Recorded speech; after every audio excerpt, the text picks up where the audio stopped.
Histoire du sionisme et de l'État d'Israël, nous retrouvons Ariel Danan. Bonjour Ariel. Bonjour Léa. Vous êtes docteur en histoire, directeur du département culturel de l'Alliance israélite universelle. Et dans notre série sur l'histoire du sionisme et de l'État d'Israël, nous parlons ce matin de David Ben Gurion, le fondateur de l'État. Alors, nous nous étions arrêtés la fois dernière au lendemain de la Première Guerre mondiale. Alors, que fait David Ben Gurion à partir de 1919? Alors, en 1919, David Ben Gurion va créer le parti Ahdout Avoda, l'Union des travailleurs, qui rassemble toutes les associations ayant fait partie des Poale Tzion, malgré la défection au dernier moment du Hashomer Hatzair. En fait, au-delà de ces querelles de partis, la vision politique de Ben Gurion est désormais claire. Créer en Palestine une société juive socialiste et coopérative. Il affirme même la même année croire en la dictature du prolétariat. Nous sommes 2 ans après la révolution russe ayant porté Lénine au pouvoir. Les mois suivants, David Ben Gurion va aller à Vienne, à Londres, à la demande des Poale Tzion. Il est nommé en 1921 le secrétaire général de la Histadrout, le syndicat tout-puissant des sionistes en Palestine, fonction qu'il occupera pendant 15 ans. Il devient ainsi l'un des principaux leaders politiques du Yishuv, dont l'influence ne cessera de grandir. L'un de ses premiers gestes est de déménager le siège de la Histadrout de Tel Aviv à Jérusalem, dont il reconnaît la primauté comme future capitale politique pour des raisons historiques. Dans le même temps, il multiplie les voyages à l'étranger et, par exemple, il se rend en URSS en 1923. Alors, quelle est son influence sur la Histadrout ? Alors, dès cette époque-là, on reconnaît à Ben Gurion de grandes qualités d'efficacité, mais il se montre aussi parfois autoritaire. Alors, à la tête de la Histadrout, il va privilégier plusieurs démarches. D'abord, le développement économique du pays. La Histadrout, c'est un syndicat classique qui revendique au nom des salariés, organise des grèves. Mais dans un pays encore largement sous-développé, la Histadrout crée aussi des emplois en développant des entreprises coopératives. Et elle devient ainsi l'un des principaux employeurs de la Palestine mandataire. Ben Gurion prône également un développement nationaliste, un des principaux dirigeants de l'aile droite du socialisme sioniste. Et Ben Gurion va privilégier le nationalisme par rapport au projet de transformation socialiste. Par exemple, Ben Gurion s'opposera toujours à ce que des travailleurs non juifs puissent être reconnus au sein de la Histadrout. Et enfin, Ben Gurion prône l'autodéfense juive. La Haganah est une organisation armée clandestine chargée de la défense du Yishuv. Elle a été formée en 1920 sous l'impulsion de Vladimir Jabotinsky, mais passe très vite sous le contrôle de la Histadrout, donc de Ben Gurion. Alors, 10 ans plus tard, une nouvelle étape politique a lieu en 1930, lorsque Ben Gurion arrive à la fusion de tous les mouvements de travailleurs au sein du Mapai, qui devient la force politique la plus importante au sein du mouvement sioniste. Mais il veut même quitter à un moment donné le Mapai parce qu'il ne veut pas être minoritaire. Et en fait, à partir de 1931, datent les premières escarmouches entre lui et Jabotinsky, le leader du parti révisionniste, qui l'accuse de desservir la cause du sionisme et d'avoir des théories racistes et anti-travailleurs.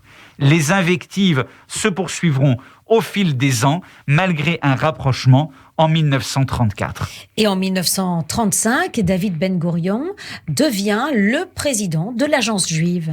Et donc, de manière officielle, il est le dirigeant sioniste le plus important, ce qu'il était en fait déjà depuis l'assassinat de Chaim Arlozorov en 1933. Il est président de l'Agence juive et forme un duo assez peu compatible avec Chaim Weizmann, qui lui préside l'Organisation sioniste mondiale. L'Agence juive gère la direction de l'implantation des Juifs en terre d'Israël. Arrive alors 1936 et la grande révolte arabe, dirigée une nouvelle fois comme en 1929 par le moufti de Jérusalem, qui espère obtenir des Britanniques l'interdiction de l'immigration juive. Des centaines de Juifs sont assassinés à partir d'avril 1936, tandis que les Britanniques tentent d'imposer le calme. Ben Gurion prône l'autodéfense contre les terroristes arabes, mais également le statu quo avec les Britanniques. Il ne faut pas s'en prendre aux soldats britanniques, dit-il, de peur que des restrictions à l'immigration soient imposées aux Juifs. Dans le même temps, il comprend qu'il faudra partager la terre entre Juifs et Arabes et accepte le principe d'un partage de la Palestine, comme le suggéraient les Britanniques face à la révolte arabe.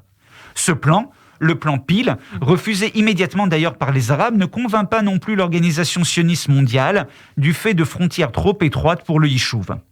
L'objectif de Ben Gurion était avant tout de pouvoir renforcer l'immigration juive afin que par le nombre sans cesse grandissant, le Yishuv devienne de plus en plus puissant. Pour autant, Ben Gurion n'arrivera pas à ses fins, puisque le 3e livre blanc des Britanniques, en date de mars 1939, remet totalement en cause la déclaration Balfour et limite drastiquement l'immigration juive pour que les Juifs ne soient pas plus d'un tiers de la population totale de la Palestine.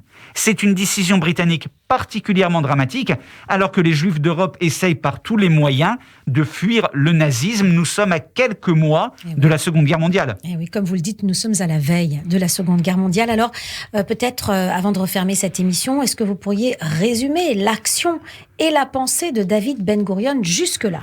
Alors, David Ben Gurion a eu un rôle diplomatique et interne au sionisme. Il a été contesté par certains, mais c'est l'homme fort du sionisme. Il est socialiste, certes, mais avant tout déterminé à créer un État juif en Palestine.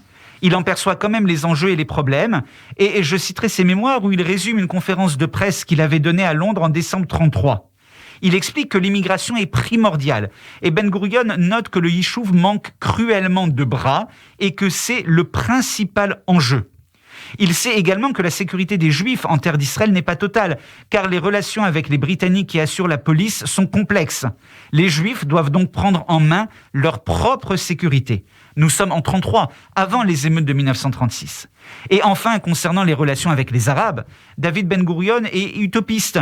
Il considère que l'amélioration de leur situation économique les poussera à accepter l'implantation juive. La compréhension et la coopération, dit-il, sont nécessaires. Et il conclut, pour les Juifs, c'est une question de vie ou de mort. Pour les Arabes d'Eretz Israël, l'immigration juive signifie une existence meilleure. Ils le reconnaîtront tôt ou tard. Merci Ariel Danan. Je rappelle que vous êtes docteur en histoire, directeur du département culturel de l'Alliance israélite universelle, et on se retrouve la semaine prochaine pour la suite de cette série sur l'histoire du sionisme et de l'État d'Israël.